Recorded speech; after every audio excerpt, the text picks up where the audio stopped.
Welcome to Legal 123s with ByrdAdatto. Legal issues simplified through real client stories and real-world experiences. Creating simplicity in 3, 2, 1. Welcome back to another episode of Legal 123s with ByrdAdatto. I'm your host, ByrdAdatto, with my co-host, Michael Byrd. Thanks, Brad. As a business and healthcare law firm, we represent clients in multiple sectors and multiple specialties, including healthcare. Yeah. This season, our theme is Specialty Spotlight, where each episode will visit about some of the nuances that can be found from a business and healthcare perspective in the various practice specialties. Michael, today we actually have a guest in studio, and I think we've known him as long as you have known me.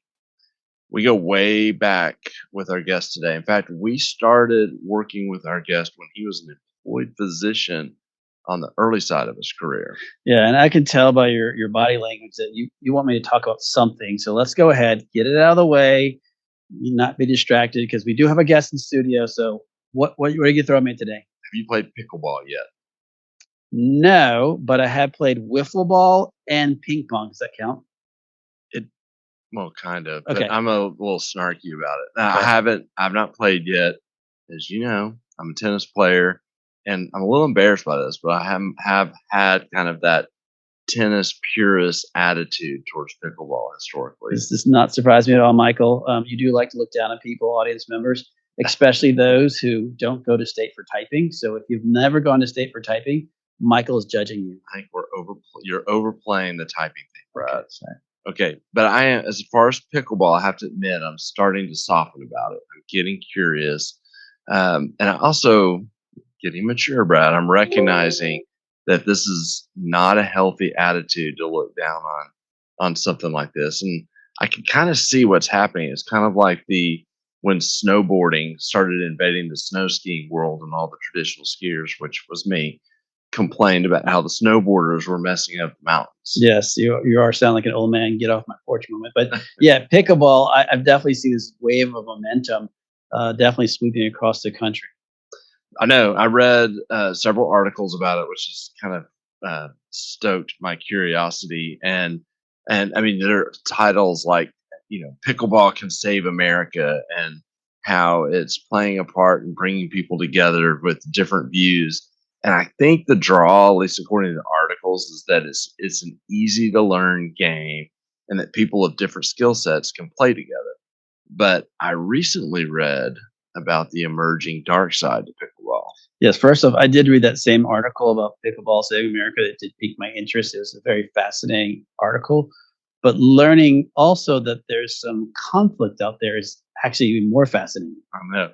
Well, like most good things, money will start to mess things up. Yes. And so this organic, almost hippie type sport is starting to make a lot of money out there. And there is an intense battle among a few players to be recognized as the Pickleball Association. Yeah, I know it's in its early stage of pickleball, but when I started reading about this and learning more about the fight, it actually started to remind me what's happening right now in golf with the PGA and LIV, and now this is actually playing out in the pickleball world. Yeah, pickleball is a little lower profile, but yes, you're right. So apparently the fight is among the Association of Pickleball Professionals, Major League Pickleball, and the Professional Pickleball Association. Yeah, I knew there was an association out there. I had no idea there were multiple associations out there. So no one's going to remember what I just said, including me. So we'll just go by initials. The Okay. APP Sure. and the MLP are two of the first associations. They were formed organically as part of this love for the sport, and they seem to coexist well together. The PPA, on the other hand, is newer. It was recently developed by Texas billionaire Tom Dundon, who also owns the Carolina Hurricanes hockey team. So is he like the MVP of the PPA? I have no idea what you just said, but big money's entering the picture. He was strategic, so he's acquired a couple of companies. He acquired one company that has 2 decades worth of player and event data for pickleball, which who knew it even actually went back that far, but it does. Goes back. to the 70s and acquired the website that's the only website out there that organizes all pickleball tournaments. So one thing we can learn is your name would not be in any of those websites. This is true. Yeah. I still have not tried it. Okay. The latest move, which kind of goes back to your live tour thing, Yeah. is the PPA is now signing the top pros in pickleball to contracts where they sign over all of their name and likeness rights and agree to exclusively be part of the PPA. Now, mind you, this is a young sport, so they're not even the best of the best are in the scheme of things, especially when you think about sports not making a ton of money. So these contracts, these guaranteed contracts are pretty lucrative, but they're also extremely restrictive. So how's this going to play out, Michael? It's the early stages. It does randomly look like Austin, Texas is kind of the pickleball epicenter. Okay. And where this fight will play out. The players who signed these contracts with the PPA are starting to realize that they signed their life away. They particularly don't like the fact that they cannot participate in the events of the other associations. Oh, yeah. That is the golf. And the only thing we know for sure is that the unifying love vibe for pickleball is, at least at the pro level, starting to dissipate. So let's get back to my question I started with. We have a guest in the studio. How does this connect to him? Is he like the pickleball pro that I didn't know about? It's a loose. I really read the story and wanted to talk to you about it. And we've been through a few intense business negotiations with our guests today over the years. We've worked together for a really long time. And I remember it was all green pastures and fun at the very beginning when we were talking about what it would look like to become a partner in a practice. And then we all got to grow up together real fast through a couple of business deals. So it reminds me of kind of the dream versus reality of getting through things. All right. Well, he's sitting right here. He's been very patient with you, Michael, on your pickleball fascination. Please bring on today's guest. Let's call it curiosity as opposed to fascination. Our guest today is a longtime friend and client, Dr. Richard Hostin. Rick is a spine surgeon, fellowship trained in orthopedic surgery. Rick treats the most complex cases, including scoliosis, complex spinal deformity, and advanced spine surgery. He is a UC Berkeley undergrad, OU Medical School, UC Davis residency, did his fellowship at Twin Cities Spine Center in Minneapolis, and is currently the medical director for Medical City Scoliosis and Advanced Spine Center here in Dallas. Rick, welcome. Welcome. It's interesting, the pickleball story. If you guys knew how much I heard about pickleball amongst the retiree crowd in Texas, you'd fall out of your seats. And that actually explains a little bit, because I didn't realize there was that much big Texas money behind it. So that's interesting. I think both the pickleball bickering and some of the stuff we see in the practice landscapes is what I like to call people being people. So these types of things, it's always plays out every, 20 years and every different thing always. And some of the, I think the struggles that the PGA and the Pickleball Association go through are the same kind of reasons that, some of the guys doing practice contracts and bringing on new guys, kind of the same kind of mindset, which is, old school way of thinking. And there's a young upstart. Things don't work that way anymore. And you get into all this stuff. And it's just the natural order of things. And, I think the benefit of working with good attorneys who do this stuff all the time is that it's hard to see something you guys haven't seen before. And a lot of this stuff, I think you have to have a little bit of a sense of humor when you're going through these processes with things, because it's just part of it's contract and paper and law, and part of it's personal psychology and people. And ultimately, it's nice to have guys who've worked with a lot of people and seen a lot of different personality types to try to get deals done, which is ultimately what all of us want. Absolutely. So I guess based on your response to pickleball, and you referred to the retirees, you are not one of the retirees, so you're not playing pickleball right now. Hopefully now that the bird's getting interested, it tells me he sees the light at the end of the tunnel and maybe heading to the pasture. When you get your retirement baton, you're going to pick up that pickleball racket, put down the tennis racket. I guarantee you. It's my plan B for when Brad runs me out of here.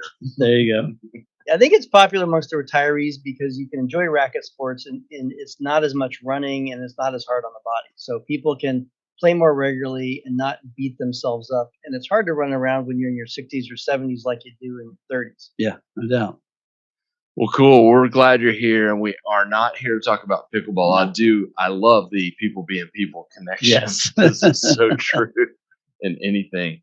Well, let's start and just give the audience a little context and just introduce kind of the audience to your specialty, which, broadly is spine surgery, but you are in a kind of a very specific area of spine. So, I mean, spine's a fairly broad field, and guys doing spine surgery can be either orthopedic trained or neurosurgery trained. And many, many, many years ago, the specialties were a little bit discrete. So most of the guys who did a lot of instrumentation or putting screws and rods, Harrington rods, these sorts of things. And Harrington was a Texan, obviously from Houston. So Texas has a rich history with spinal deformity surgery, tended to be orthopedic guys. And the neurosurgeons tended to work more on spinal cords and nerves, do decompression work, spinal cord tumors, detetherings for spina bifida, these types of things. But, over the last 25 years, the specialties have really come together. So there's a one spine movement where a lot of the fellowships now take, part of the guys as neuro and part of the guys as ortho. And the training is sort of much more homogenous. Now, I would still say amongst maybe the spinal deformity and scoliosis crowd, there's still a bit of an orthopedic bias because of the historic training programs and the older guys that went through training years ago. But we're seeing the specialties become much more sort of uniform, and just vice versa. A lot of the orthopedic guys are now very facile at complex tumors and intradural work and things. So we still do cases with each other. And again, a lot of it has to do with your individual experience and what you like to do lots of. So there's guys whose whole practice is doing nothing but spinal tumors. There's guys whose entire practice is nothing but very complex reconstructive spine scoliosis surgery. There's guys that do nothing but Chiari malformations. So like anything, whether it's law or medicine or being an auto mechanic, if you do a lot of one thing a lot, you tend to become very good at it and very safe at it and very do it well. It's a little bit hard in spine to be really great at every super complex thing there is. So those of us have been in the game a long time, know where our real skill sets are, where we shine, and then load the boat. If we've got new technologies that we think would fit a patient well that maybe we're not, the best at, we're quick to, bring either get other guys on board or send those cases to them so that patients get the best outcome, which is really what everybody who is a good doctor wants, which is you fix people's problems, you minimize your complications, and you do it in the most cost-effective way possible.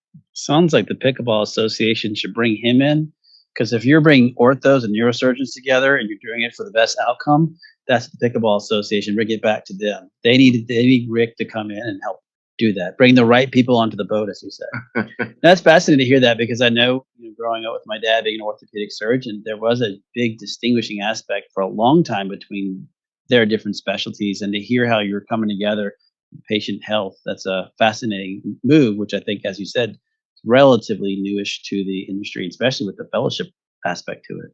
And there's still, institutionally, there's still places where there's a lot of tension in, academic departments between, who does what, and who gets what referrals, and who, and that's, politics on a local level. I would say nationally amongst the field and thought leaders, there's less of that divisiveness, and I think more press for uniformity and standardization of treatment care. I think a lot of us want to see better data and better evidence and less variability in treating patients with various conditions, not just complex scoliosis, but general spine conditions. So there's been a big push to have larger national, type data sets where we really look at, what are the best treatment options, what's the literature say, what are areas that require study, and to have pooling of data both in the European populations and as well as here in the US. I would say, as opposed to orthopedic joint replacement, we are not yet as uniform in terms of recommendation of treatment strategies for various conditions. And that can cause confusion for patients because Dr. A says, I would do it this way, and Dr. B says, I would do it that way. And the reality is, and a lot of times the literature is equivalent on that. So there's more than one way to roam. Sure. And the recommendation of the technique that's best to fix the problem is often the technique that the guy is best at. Yeah. And in a lot of times, there's more than one way to do a surgery.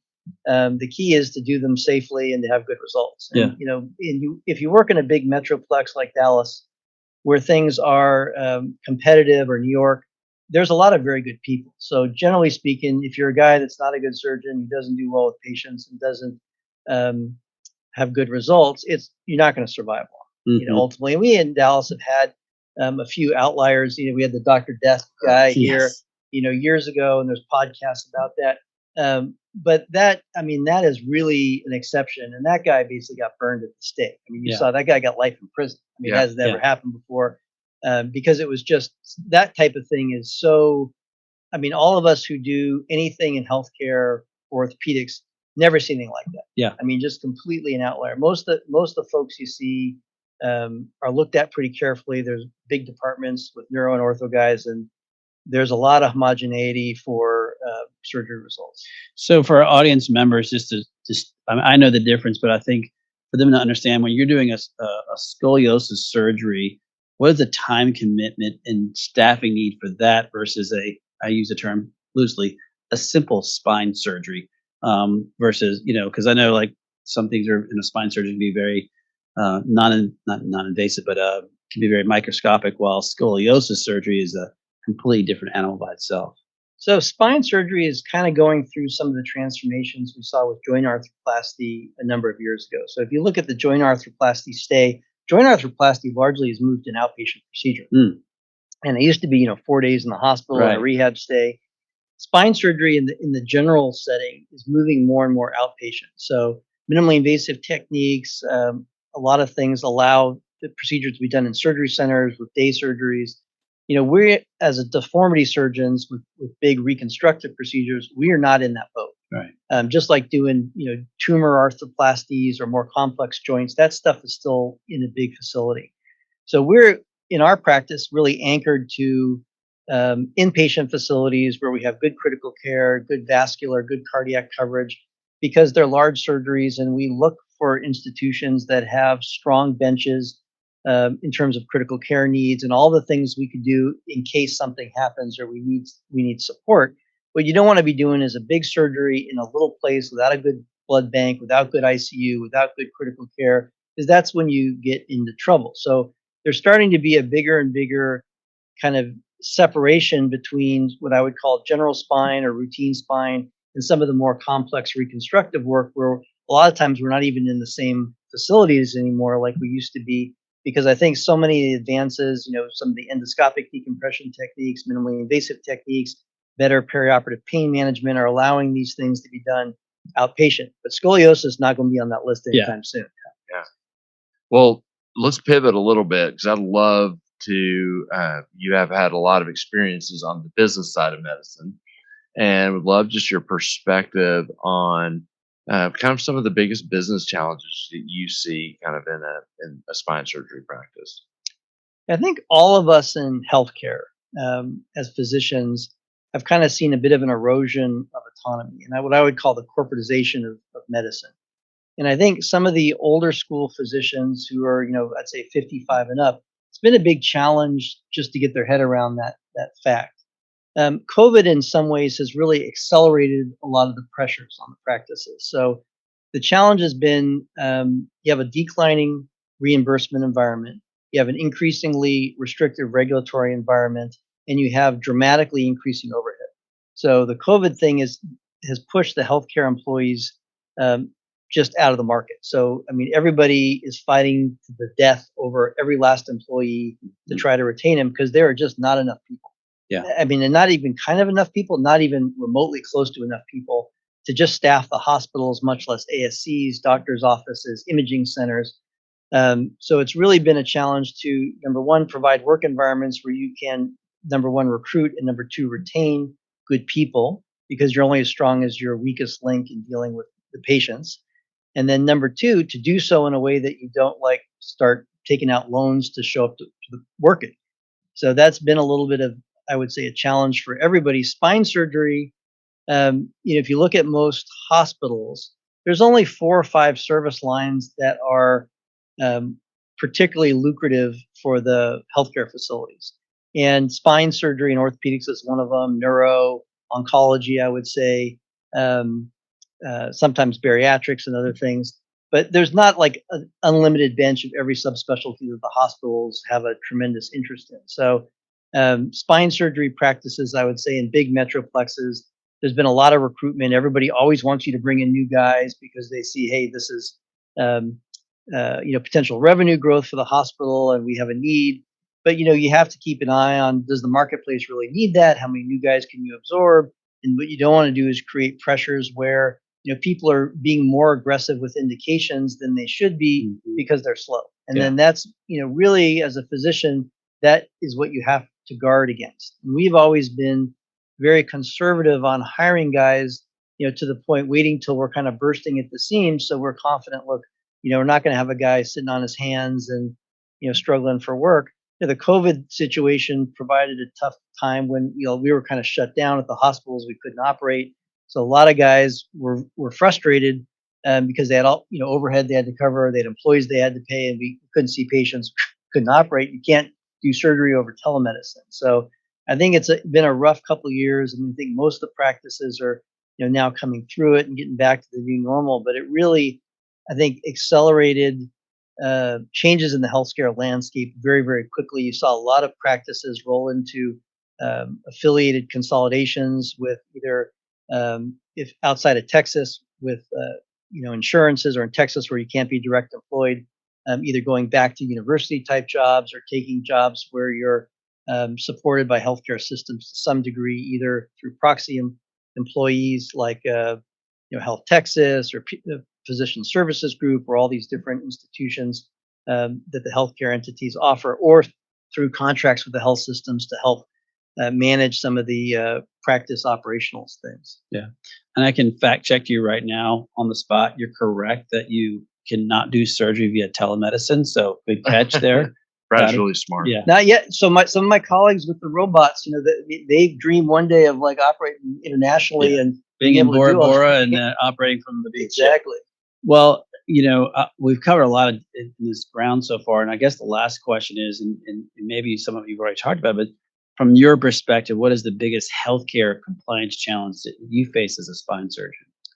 Well, I think, like many regulatory agencies, people tend to follow the money, right? So the problem is, whether you're a Wall Street trader, and my sister is a BlackRock executive, people look at where the money goes. So if you're in a specialty where either you get paid a lot or your service line is a big revenue draw to the hospital, there's a lot of healthcare dollars that are affiliated with your name. So that's going to bring attention. And you saw, a few years ago, a bunch of guys in town got in trouble with some physician-owned healthcare facilities. And largely, many of these areas in healthcare are sort of shades of gray. Yep. And you can have varying legal opinions on what is and what is not okay. Certainly, with the overhead situation, people are always looking for ways to offset practice revenue and expense by bringing in ancillaries or doing things. But we've always been cognizant of the fact that, look, we're doing a lot of things that use healthcare dollars.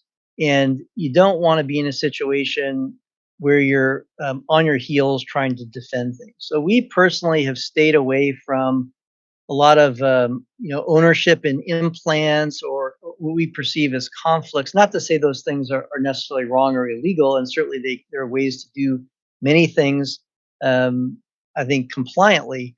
But we've been a little on the conservative side because we do need a lot of institutional support to do scoliosis surgery well. So we're asking a lot of the hospital systems in terms of service line resource allocation. And it puts the hospitals in a very bad position if we have conflicts or get into trouble with OIG or somebody like that. and because it can damage the healthcare systems, it can cause a lot of problems. So we've tended to sort of be, I would say, amongst guys in town, a bit more conservative with those things, and we've maybe left some revenue on the table that would have been safe to get. But you never know when the winds are going to change, and we like to not be the first guy doing anything, and we're probably not going to be the last guy.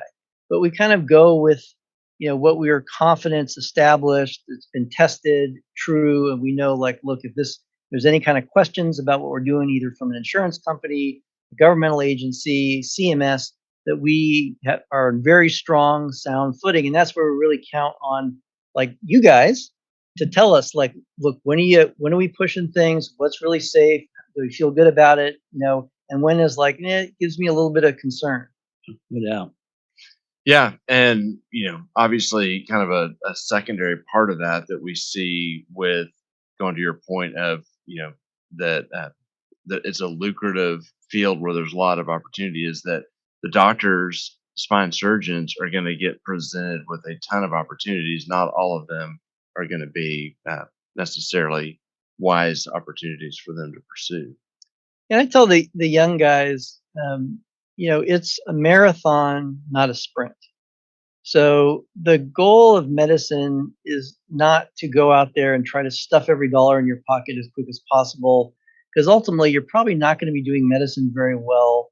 There's a huge, the difference with running a healthcare business and, a lot of just consumer facing businesses is, the customer is not always correct, right? And you have to, some of the biggest conflicts I've had with patients being dissatisfied is me telling them, I don't think you should have surgery, right? Now I have to explain to the patients, look, I mainly get paid to do surgery. We get paid very little to talk to people in clinic.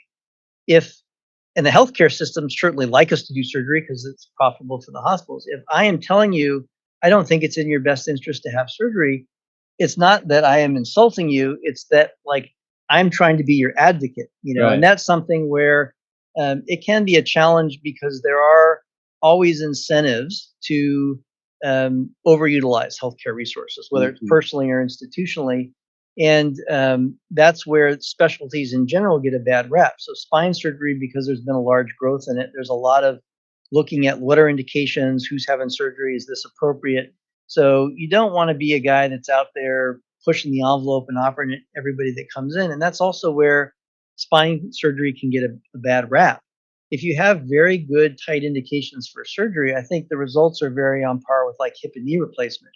You start operating on stuff that's got marginal indications, then that's when the results are sort of not necessarily as good.